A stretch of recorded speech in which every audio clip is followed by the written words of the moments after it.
Dans cette nouvelle vidéo, je vais essayer de comparer pour vous les modèles de rédaction du théorème de Pythagore et du théorème de Thalès, ainsi que de leurs réciproques. Et on va essayer de mettre en avant les points communs qui existent entre ces différentes rédactions. Commençons par rappeler qu'en géométrie, il y a deux grandes notions qui traversent tous les programmes du collège, à savoir la notion de droite perpendiculaire et bien évidemment la notion de droite parallèle. À ces deux grandes notions correspondent de grands théorèmes de la géométrie, le théorème de Pythagore pour les droites perpendiculaires, car vous savez que le théorème de Pythagore s'applique dans des triangles qui sont des triangles rectangles, c'est-à-dire des triangles dont deux côtés sont perpendiculaires.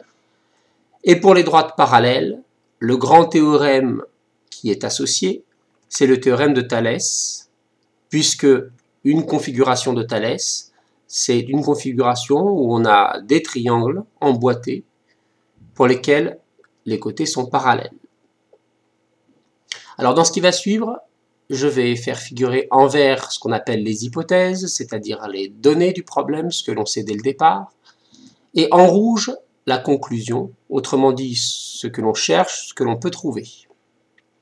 Par exemple, pour le théorème de Pythagore, les hypothèses, c'est déjà que on a un triangle avec un angle droit, un triangle rectangle, mais aussi pour pouvoir appliquer le théorème de Pythagore, il faut connaître deux mesures. Par exemple, les deux côtés de l'angle droit. Si on connaît les deux côtés de l'angle droit, on va pouvoir calculer la longueur de l'hypoténuse. Ou alors, si on connaît la longueur de l'hypoténuse, on va pouvoir calculer le côté de l'angle droit manquant. Mettons-nous dans la situation où on chercherait l'hypoténuse. Vous savez que le théorème de Pythagore permet d'écrire que le carré de l'hypoténuse, c'est-à-dire h au carré, est égal à la somme des carrés des deux autres côtés, c'est-à-dire a au carré plus b au carré. Une fois qu'on a fait ce calcul, on prend la racine carrée du résultat et on a donc la valeur de l'hypoténuse.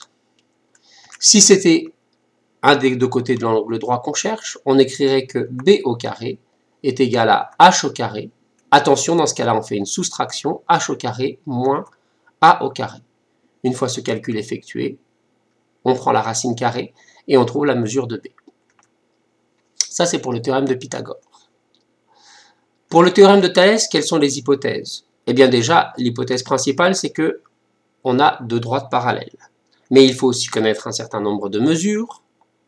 Par exemple, ici, la mesure de A, la mesure de C, la mesure de B. Avec ces trois mesures, on va pouvoir calculer la mesure manquante, la mesure de D, car vous savez que les nombres A, C, B et D sont en situation de proportionnalité, ce qui se traduit en mathématiques par une égalité de rapport, une égalité de fraction. Ici, la fraction A sur C est égale à B sur D. De là, on peut trouver B par les produits en croix. On écrit que D est égal à C fois B divisé par A. Voilà, j'appelle ces rédactions Pythagore 1 et Thalès 1. Ce sont les rédactions des théorèmes dans le sens direct. Je dis ça car vous savez que ces deux théorèmes ont chacun une réciproque et une contraposée. Il y a la réciproque et la contraposée du théorème de Pythagore, et il y a la réciproque et la contraposée du théorème de Thalès. Alors commençons par voir pour le théorème de Pythagore. Déjà, les hypothèses ne sont pas les mêmes, et ce qu'on cherche non plus. Dans le cas du théorème de Pythagore, on connaît la mesure des trois côtés, et on cherche à savoir si le triangle est ou non rectangle. Dans ce cas-là, on va procéder à une rédaction que j'appelle les rédactions rideau. C'est-à-dire qu'on va calculer deux nombres, puis on va les comparer pour voir s'ils sont égaux ou non. Quels sont ces deux nombres? Eh bien déjà, on va calculer le carré du plus grand côté.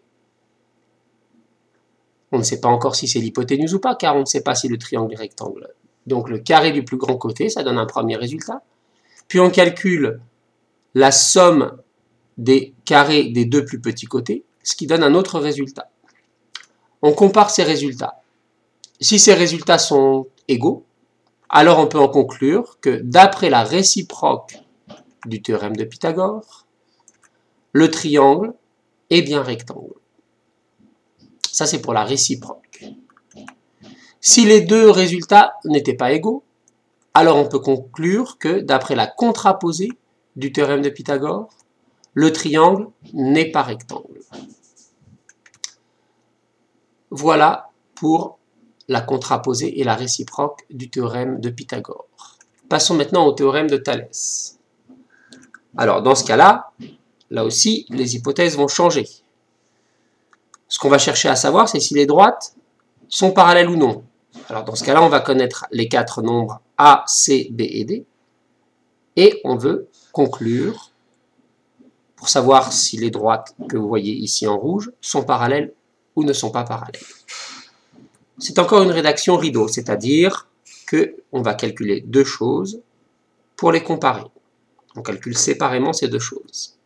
Là, les deux choses à calculer sont des fractions. La première fraction, c'est A sur C. Ça donne un premier résultat. La deuxième fraction est B sur D. Ça donne un deuxième résultat.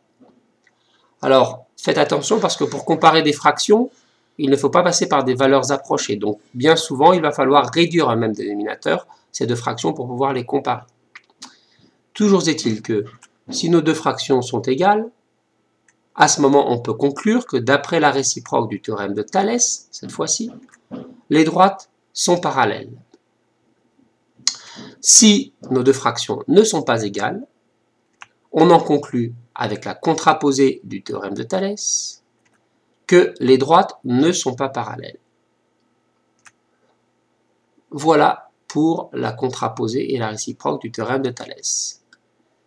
Ceci nous donne 4 rédactions types que j'appelle Pythagore 2 pour la contraposée du théorème de Pythagore, Pythagore 2 bis pour la réciproque du théorème de Pythagore. Et pour le théorème de Thalès, j'appelle les rédactions Thalès 2 et Thalès 2 bis. Vous avez toutes ces rédactions sur une feuille que je vous ai fait coller à la fin de votre cahier. Vous pouvez aussi les télécharger sur le blog de maths. À une prochaine fois.